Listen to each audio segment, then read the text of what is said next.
Revenons donc au baromètre.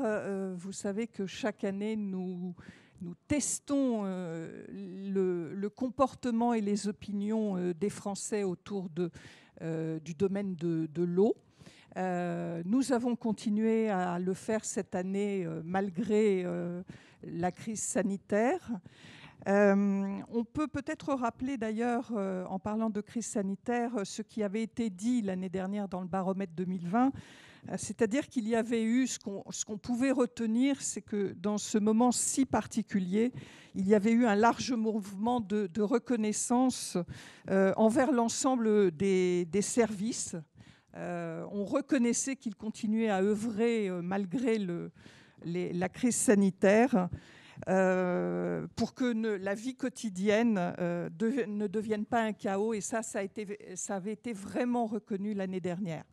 Baromètre 2021, eh bien, l'enquête elle a été menée en juin et juillet de cette année par Kantar auprès de 3400 personnes, qui est un échantillon représentatif de notre population. Et effectivement, c'était dans un moment où l'accélération de la vaccination avait permis de penser que la Covid s'éloignait. On en était là juste avant l'été. Et donc, on était un peu face à une ambiance où on avait envie d'oublier les contraintes et aussi de se recentrer autour de certaines priorités. Eh bien, dans le baromètre 21, alors en pointillé, ce n'est pas très, très probant, mais quand même, il y a des traces de cette façon de revoir notre vie quotidienne. Et donc, on va pouvoir le voir par certains résultats. En même temps, comme d'ailleurs en 2020, eh bien, les 3/4 des Français avaient une confiance qui était assez haute. Et ils disent que la crise sanitaire, d'ailleurs, n'avait pas entamé leur niveau de confiance envers les services d'eau et d'assainissement. Et pour certains même, elle s'était renforcée, cette confiance. Alors, sans doute, c'est leur vécu, le vécu des consommateurs en cette période d'épidémie, qui leur avait fait aussi découvrir ces services qui étaient indispensables à la vie quotidienne et qui, en temps normal, et c'est un peu la rançon de l'efficacité, quand les trains arrivent à l'heure, on ne les voit pas. Et donc, c'est des services qui habituellement passaient inaperçus et qui très certainement, là, prenaient toute leur importance. On peut commencer alors, par le changement climatique. C'est une question que nous posons depuis 3 ans maintenant. Et plus de 8 Français sur 10 sont convaincus qu'un élément clé du changement climatique, c'est l'incidence sur le cycle de l'eau. 81% évoquent comme conséquence pénurie et sécheresse et 85% des ressources en eau abîmées. Donc vraiment, il y a une conscience des dégâts que peuvent provoquer les changements climatiques. 70% sont même convaincus que les catastrophes naturelles vont entraver cet accès à l'eau potable et à sa qualité. Et enfin, la perception élevée des consommateurs, il faut dire, elle rejoint aussi les préoccupations de plus en plus vives de la communauté de l'eau. Cet indicateur que nous avons installé depuis 3 ans, il peut aussi indiquer que les consommateurs vont faire rentrer ce changement climatique dans leurs nouvelles priorités. Mais aussi, on peut peut-être dire que cet indicateur, il peut être aussi vu comme un clignotant pour l'extérieur, pour la communauté de l'eau, pour les pouvoirs publics, et réclamer l'action. Un zoom aussi que l'on peut faire sur les ressources en eau, avec cette conscience qu'il y a le changement climatique et que donc la perception que l'eau pourrait manquer reste forte. Vous voyez, 72% disent que même en France, l'eau est une ressource limitée et 64% sont convaincus qu'ils vont manquer d'eau Alors, à 10 ans, un peu moins, mais dans les quelques dizaines d'années qui arrivent, oui, pour eux, on va manquer très certainement d'eau. 62% sont devenus donc, avec cette crainte, des consommateurs responsables, et ils ont décidé de maîtriser leur utilisation de l'eau avec l'objectif de protéger les ressources en eau. À côté des gestes individuels, les Français, les 3/4 des Français, pensent qu'il y a des solutions collectives, comme la réutilisation des eaux usées, par exemple, qui pourraient alléger la pression sur les ressources en eau. Et donc, on pose cette question depuis maintenant aussi 3 ou 4 ans, et on s'aperçoit que, alors qu'il y a encore des réticences à faire évoluer la réglementation dans ce domaine, eh bien, le baromètre, lui, constate qu'il y a une acceptabilité du public qui est très forte sur la réutilisation de ces eaux usées assainies. D'abord pour des usages domestiques, 87% des personnes sont prêtes à réutiliser des eaux usées assainies, mais aussi pour l'irrigation agricole et particulièrement pour la production de fruits et légumes. Sur cet item, on est passé en 2018, il y avait une acceptabilité des 3/4, 75%, et nous sommes cette année à 81%. Puisqu'on parle d'ailleurs des eaux usées, il me semble que la perception des eaux usées, elle a évolué assez favorablement dans le public. Alors, sans doute parce qu'ils ont pu observer la continuité du service d'assainissement, notamment pendant le confinement. Et puis aussi, il y a eu, toujours pendant ces crises sanitaires depuis 2 ans, il y a eu pas mal de médiatisation qui ont été faites sur les apports en santé publique que peuvent être les technologies justement de traitement des eaux usées. Et je pense que tout cela a joué en faveur pas de la reconnaissance, mais au moins on commence à comprendre ce qu'est un système d'eau usée. On peut aussi regarder la vigilance qu'ils ont sur la qualité des ressources en eau. Et pourquoi il faut la regarder attentivement? Parce qu'en fait, on s'aperçoit que cette vigilance, elle baisse d'année en année. En 2019, nous avions 76% qui nous disaient que les eaux sont polluées. Il y avait cette perception de ressources polluées. Et aujourd'hui, c'est 10 points de moins, 69%. Ils sont aussi... Alors, est-ce que justement cette baisse d'intérêt, est-ce que c'est aussi parce qu'ils deviennent fatalistes ? Maintenant, ils nous disent plus de la moitié, en fait, craignent que la poursuite de la pollution, ça devienne un ronronnement et qu'on n'arrive pas à la maîtriser. Donc, est-ce que le coup de balancier, c'est aussi de ne même plus regarder où nous en sommes. En revanche, un bon point tout de même, c'est qu'il y a une reconnaissance de participer à cette pollution des ressources, et ça se renforce énormément. Depuis 2018, on était à 58%, et cette année, c'est 68% de personnes qui se disent aussi pollueurs. 87% affirment qu'ils ont d'ailleurs un rôle à jouer pour préserver ces ressources et passent à l'acte. Alors, c'est du déclaratif, mais plus de 8 personnes sur 10 nous disent qu'elles ne jettent plus rien dans l'évier, plus rien dans les toilettes, et que de moins en moins, alors c'est vrai qu'elles sont aidées aussi par la réglementation, mais elles utiliseraient de moins en moins tout ce qui est les produits phytosanitaires. Mais elles nous disent aussi, donc on voit quand même que les gestes ne sont pas encore très stables autour de les ressources, parce qu'il y a quand même un déni, et ce déni, on le voit avec la façon qu'ils ont de se débarrasser des masques et des lingettes. Ils nous disent tous qu'ils les mettent dans les poubelles. Alors il y a juste une question à se poser, c'est que de l'autre côté quand vous interrogez ou que vous voyez comment fonctionne une station de dépollution, ben, eux, ils retrouvent des tonnes de déchets qui sont des masques et des masques et des lingettes. Donc il y a un problème autour de ce déchet qui est d'ailleurs un problème général. Hein. On n'aime pas tellement parler de ces déchets. Je vous propose maintenant d'arriver à l'eau potable.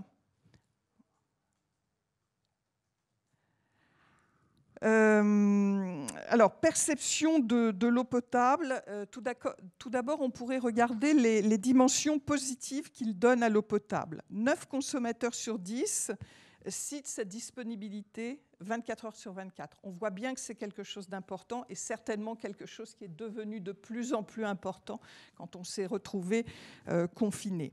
8 sur 10 parlent de la dimension écologique de l'eau et là, ils entendent bien sûr que l'eau n'a pas d'emballage, qu'elle n'a pas de transport non plus qui pèse trop sur les énergies fossiles. Et à contre-courant aussi de ce que peuvent dire, par exemple, les médias, hein, les interrogations que les médias peuvent avoir sur la qualité de l'eau, eh bien 78% des consommateurs reconnaissent que l'eau potable est sans risque pour la santé. Et d'ailleurs, 85% des consommateurs d'eau potable ont confiance dans ce produit alimentaire. Pour ceux qui n'ont pas confiance, ce n'est pas pour des problèmes de santé, mais vraiment pour des problèmes, je dirais, plus de confort.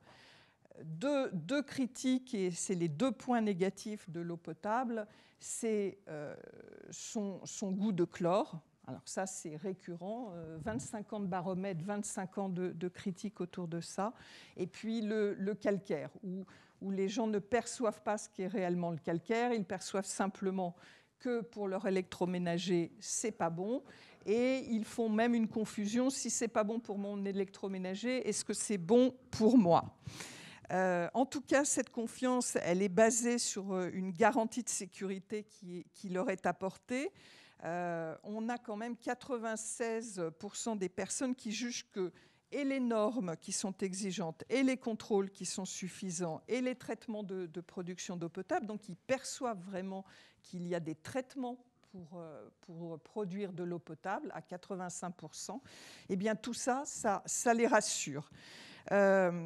Cette confiance, elle repose aussi quand même sur l'efficacité de l'action, parce qu'ils reconnaissent que la qualité de l'eau potable, elle est stable. Ils ne voient pas de différence d'une année sur l'autre.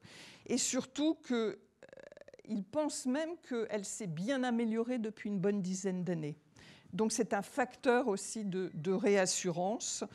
Ils ont aussi confiance, dans leur plus grande majorité, envers les autorités sanitaires qui font les contrôles, envers les communes qui, elles, sont responsables de cette eau potable, et puis aussi les distributeurs d'eau qui jouent aussi un rôle important dans les contrôles, puisqu'on peut rappeler que s'il y a des campagnes par les autorités sanitaires qui sont organisées chaque année et qui produisent en France à peu près un peu moins de 20 millions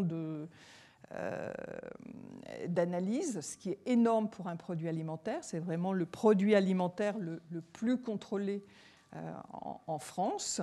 On a aussi les producteurs qui, chaque jour, ont une autosurveillance qui enrichissent justement cette confiance, puisqu'on a au total à peu près aussi entre 8 et 9 millions de contrôles faits par les distributeurs d'eau, ce qui fait que c'est une barrière supplémentaire et aussi une réassurance qui est donnée aux consommateurs.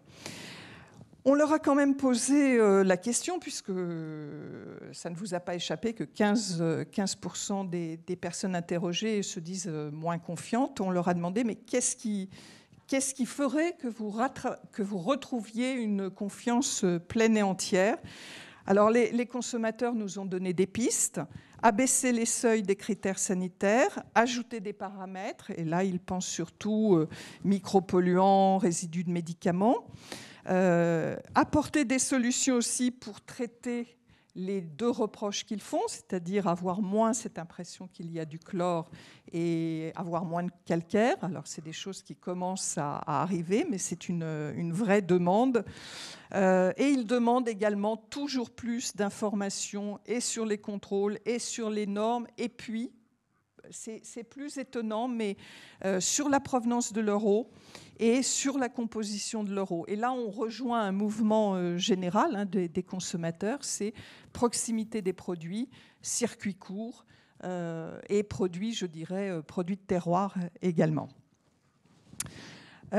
Si d'une manière ou d'une autre, on est tous des buveurs d'eau du robinet, eh bien, 68% désormais des personnes interrogées nous disent qu'elles en ont fait leur eau de boisson quotidienne. Alors, on reviendra sur ce sujet avec Alexandre. En tout cas, c'est encore une hausse par rapport à l'année dernière. Et on peut dire que cette tendance au détriment des eaux plates en bouteille, elle existe déjà depuis 2002. Et donc, les gens nous disent que ils trouvent que l'eau du robinet, somme toute, elle est de bonne qualité. Elle est aussi beaucoup plus économique que l'eau en bouteille. Elle est beaucoup plus écologique. Donc, il y a des vraies raisons pour arriver maintenant à boire cette eau du robinet. Sauf que si l'on regarde les habitudes de consommation pour boire l'eau du robinet, c'est sûr, on la boit surtout quand on est chez soi. Presque 9 personnes sur 10, c'est là où ils boivent de l'eau du robinet. Et là où il faudrait trouver les solutions, mais peut-être qu'on va les trouver, c'est de faire plus boire les gens quand ils sont au restaurant où on travaille, parce que là, il y a une vraie perte en ligne. C'est 37% des personnes qui disent qu'en dehors de chez elles, elles boivent de l'eau du robinet. Et quant aux activités sportives, alors que normalement, on doit énormément s'hydrater, on est à moins de 3 personnes sur 10 sportifs qui boivent de l'eau du robinet. Donc là, vraiment, il y a quelque chose à faire pour déclencher le geste. On peut parler de ce qui donne ce produit de qualité, c'est-à-dire les services de l'eau et de l'assainissement. Voilà. Donc la très grande majorité du public juge que les services d'eau potable et d'assainissement, eh bien, ils ont assuré durant le Covid, on l'a vu tout à l'heure au début de mon intervention, puisqu'ils ont notamment préservé la continuité du service. Ça devient important quand on est obligé de rester chez soi la plupart du temps. J'ai dit aussi tout à l'heure, en filigrane, que leur action de gestion de crise, elle avait fortement participé à conforter leur confiance dans le service public. Ils ont été 87% aussi à dire leur satisfaction envers ces services. C'est un niveau qui est identique à 2019. Alors je le souligne parce que l'année dernière, on était effectivement à 2 points de plus, mais nous étions quand même dans une année un peu exceptionnelle où nous avions tous de la bienveillance pour tous les services publics. On l'a vu par certains applaudissements à certains moments. Et puis petit à petit, on est moins bienveillant. On s'aperçoit que ces services, en fait, sont performants. Donc, qu'est-ce qu'on fait ? Eh bien, on leur demande encore un peu plus pour répondre à nos besoins et nos priorités. Alors, les raisons de leur satisfaction, quand même, elles sont autour de la garantie sanitaire. Ils savent qu'un service public est performant et peut garantir, et le fait d'ailleurs, la garantie sanitaire de l'eau.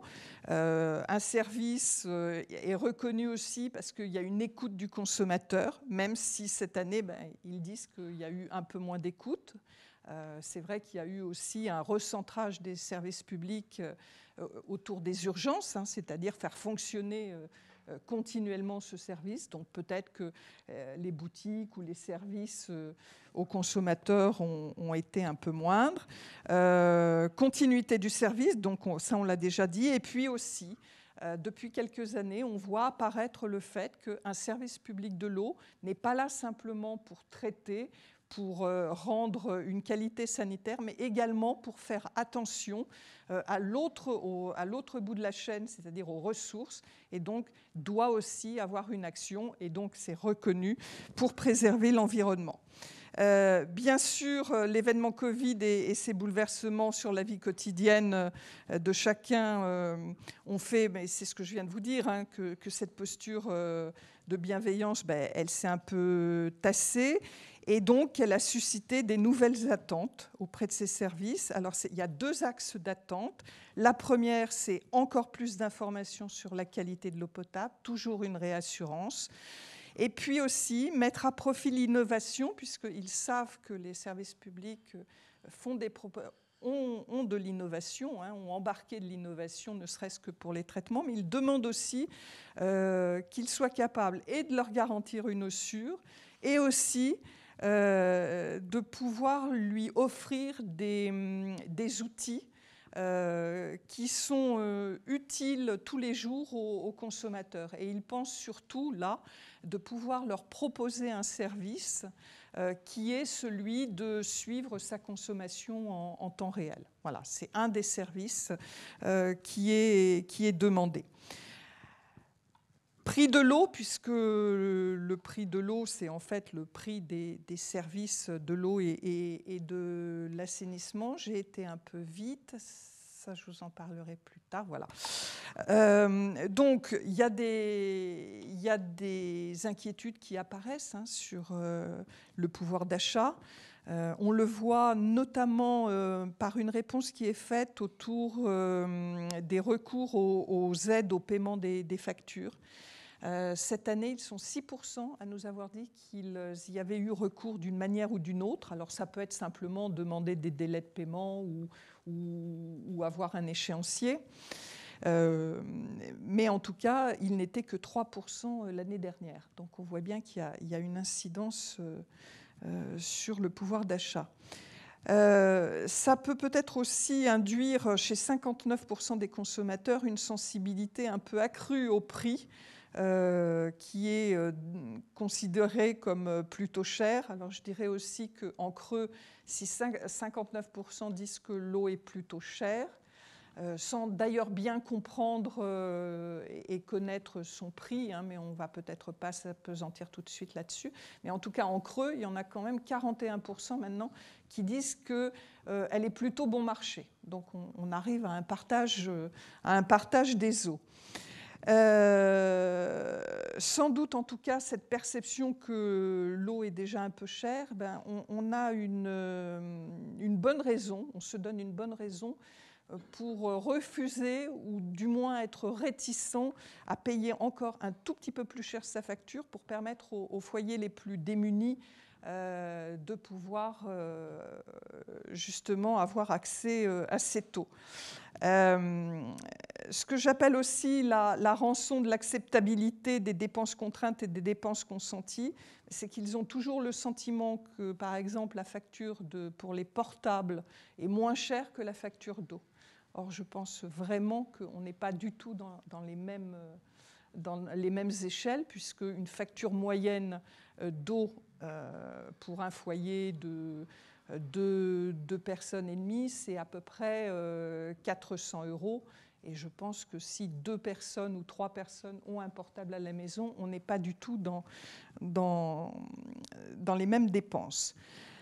39% aussi ont mis en place des gestes, non pas là pour préserver les ressources, mais vraiment pour dépenser moins. Et malgré, et je pense qu'il faut garder en mémoire cela autour du prix de l'eau, parce que malgré les crispations qui sont nées de ces inquiétudes de pouvoir d'achat, il reste quand même très exigeant vis-à-vis de la qualité des services. Et plus de 8 personnes sur 10 déclarent que la bonne marche d'un service d'eau, elle passe aussi par des investissements lourds, notamment dû au coût des traitements, à l'entretien de nos canalisations. On en a beaucoup parlé ces dernières années autour des fuites dans les réseaux. Et donc, non seulement ça nécessite des investissements, mais ils sont prêts aussi à mettre la main à la poche pour contribuer à ces coûts de traitement, aussi bien eau potable qu'eau usée. Voilà, je vous ai donné bien évidemment que quelques chiffres. Dans le baromètre, vous en retrouverez pas tout à fait une centaine, mais pas loin. Il y a beaucoup de choses. Il est très, très riche. On a un baromètre national, mais on a aussi, l'échantillon le permet, des baromètres régionaux. Donc voilà, ça donne des vues différentes de la population française.